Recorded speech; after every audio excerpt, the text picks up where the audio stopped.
Hey guys, welcome to my channel. More channel ale apnalok সকলোকে স্বাগতম জনাইছো। আজি মই এটা বিশেষ কাৰণত এই ভিডিওটো কৰিবলৈ লৈছো।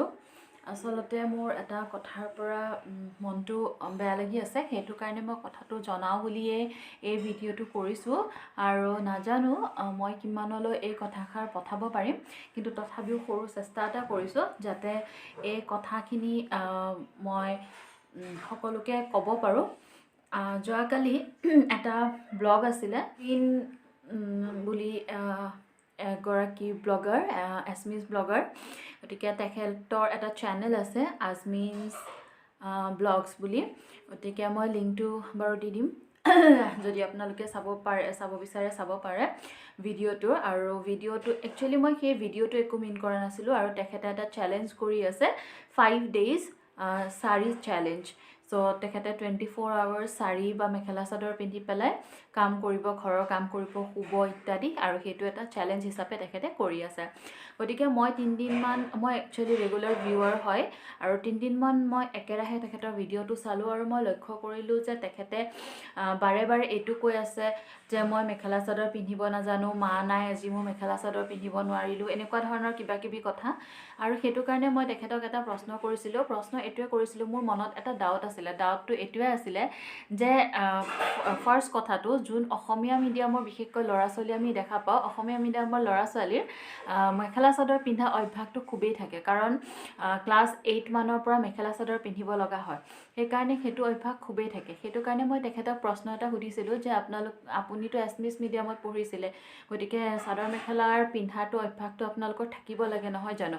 মই ইভেন ইংলিছ মিডিয়ামত পঢ়া, মই এইটো কাৰণে ইংলিছ মিডিয়াম বুলি কৈছিলোঁ কাৰণ ইংলিছ মিডিয়ামত জানে ক্লাছ 10লৈকেতো কমপ্লিটলি স্কাৰ্ট টপেই লাগে, তাৰপিছত ডিগ্ৰী পঢ়োঁতেতো চাদৰ মেখেলা প্ৰশ্নই নুঠে।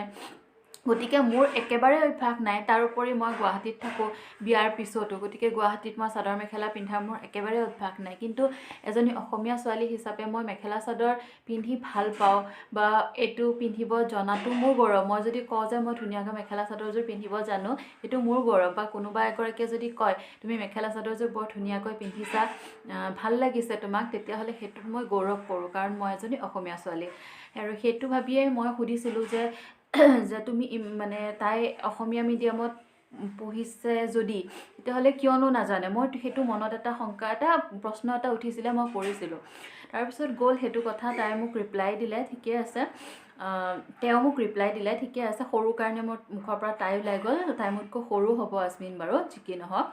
আজি মই নেক্সট আকৌ ব্লগটো যেতিয়া চাইছোঁ, তাই আজিৰ ব্লগটো, সেই ব্লগটোত তাই টাইটেল দিছিলে অসমীয়া মিডিয়ামৰ ছোৱালী হয় মই চাদৰ মেখেলা পিন্ধিব নাজানো চি।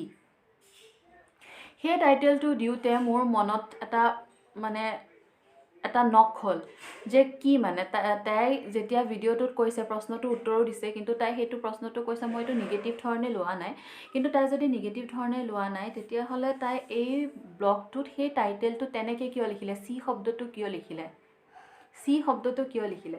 মই কোনো ধৰণৰ মই এইটো ক'বলৈ যোৱা নাই যে তুমি চাদৰ মেখেলা পিন্ধা এইটো এটা ভুল হয়, এইটো এটা ক্ৰাইম হয়, তুমি চাদৰ মেখেলা পিন্ধিব নাজানা, সেইটোতো কোনো কথা নহয় ন, সেইটো কোনো ক্ৰাইম হ'ব নোৱাৰে, নাজানিব পাৰে। কিন্তু মই এইটোৱে ক'ব বিচাৰিছোঁ যে আমাৰ অভ্যাস নাথাকিব পাৰে। বাৰে বাৰে তেখেতে কৈছে যে মোৰ নামঘৰত যাব লগা নাথাকে, কাৰণ তেখেত এগৰাকী মুছলিম সম্প্ৰদায়ৰ ছোৱালী হয়, তেখেতসকলৰ নামঘৰত যাব লগা নাথাকে, বা মই নামঘৰত যাওঁ। মইতো গুৱাহাটীত নামঘৰত গ'লে চাদৰ মেখেলা পিন্ধি পেলাই মোৰ যোৱা নহয়। বিয়াৰ পিছত বেলেগ কথা, বিয়াৰ আগততো মই কোনোদিনাখনে নামঘৰ মন্দিৰত গ'লে চাদৰ মেখেলা পিন্ধি যোৱা নাছিলোঁ, চুইজাৰে পিন্ধি গৈছিলোঁ। কিন্তু তথাপিও আমি অসমীয়া ছোৱালী হিচাপে নেক্সট জেনেৰেশ্যনটোক যদি, আমাৰ তলৰ জেনেৰেশ্যনটো, নেক্সট আহিব লগা জেনেৰেশ্যনটোক যদি কিবা এটা শিকাব বিচাৰোঁ, আমাৰ এই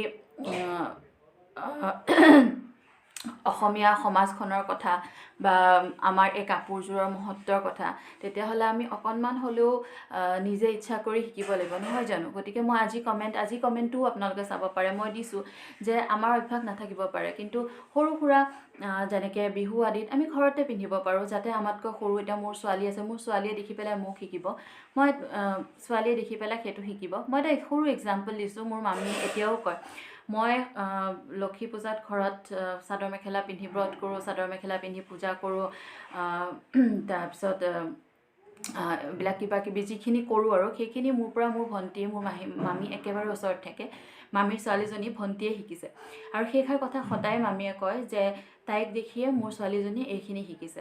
গতিকে আমি যদি আমাৰ নেক্সট জেনেৰেশ্যনটো কিবা এটা শিকাব বিচাৰোঁ, তেতিয়াহ'লে আমি সেইটো অকণমান নিজ ইচ্ছা কৰি পেলাই অকণমান শিকিবলৈ চেষ্টা কৰিব লাগিব, নহয় জানো? গতিকে সেইখিনি কথাই মই ক'ব বিচাৰিছিলোঁ। গতিকে এনেকুৱা এই ব্লগটো বিশেষকৈ আজি মই ক'ব বিচাৰিছোঁ, আজিৰ ব্লগটোৰ এই টাইটেলটোৰ কাৰণে মই মানে দুখিত, মই ভাল পোৱা নাই। আৰু সেইকাৰণে মই কথাষাৰ ক'ব বিচাৰিলোঁ। আৰু এই কথাষাৰ কোৱাত যদি মোৰ কিবা ভুল হৈছে তেতিয়াহ'লে চৰি, কিন্তু মই বিচাৰোঁ যে মই এইটো ক'বলৈ যোৱা নাই যে কোনোবা যদি চুইজাৰযোৰ পিন্ধা নাই, কোনোবাই যদি মেখেলা চাদৰযোৰ পিন্ধালে তাই অসমীয়া নহয়, সেইবিলাক কথা মই ক'বলৈ যোৱা নাই। কিন্তু এটাই কথা মই ক'বলৈ বিচাৰিছোঁ যে অসমীয়া ছোৱালী হিচাপে আমি ইচ্ছা কৰিব লাগিব নিজে সেই বস্তুটো শিকিবলৈ, জানিবলৈ। আমি নিজেই সময় উলিয়াব লাগিব, নিজেই জেগা ওলাব লাগিব, নিজে উৎসৱ পাৰ্বণ এটা উলিয়াই ল'ব লাগিব, যিটোত আজি আমি এইটো কাম কৰিম, যাতে আমি সেই পৰম্পৰাটো ৰক্ষা কৰিব পাৰোঁ, নেক্সট জেনেৰেশ্যনক কিবা এটা শিকাব পাৰোঁ। বাছ মই সেইখিনিয়ে ক'ব বিচাৰিছিলোঁ। আৰু আজি এই সৰু ভিডিঅ'টো মই আপোনালোকৰ কাৰণে বাছ এইখিনি ক'বৰ কাৰণে লৈ আহিছোঁ। গতিকে কিমানে মোৰ ভিডিঅ' চাই মই নাজানো, কিমানখিনি মই ৰাইজলৈ, কিমানজন মানুহলৈ এই কথাষাৰ মই বিয়পাব পাৰোঁ বা ক'ব পাৰোঁ মই নাজানো, কিন্তু মই ক'ব বিচাৰিছিলোঁ আপোনালোকৰ আগত এই কথাটো, সেইটো কাৰণে ক'লোঁ।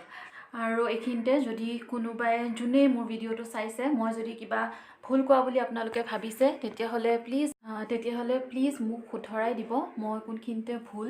আৰু যদি আপোনালোকে ভাবিছে যে মোৰ কথাটো ঠিকে আছে, তথাপিও যাতে কমেণ্ট এটা কৰে, যাতে মোৰ মনটো ভাল লাগে, তাৰ বাবে এইখিনিয়ে। গতিকে আজিলৈ এইখিনিতে মই এই ভিডিঅ'টো সামৰিছোঁ। Thank U.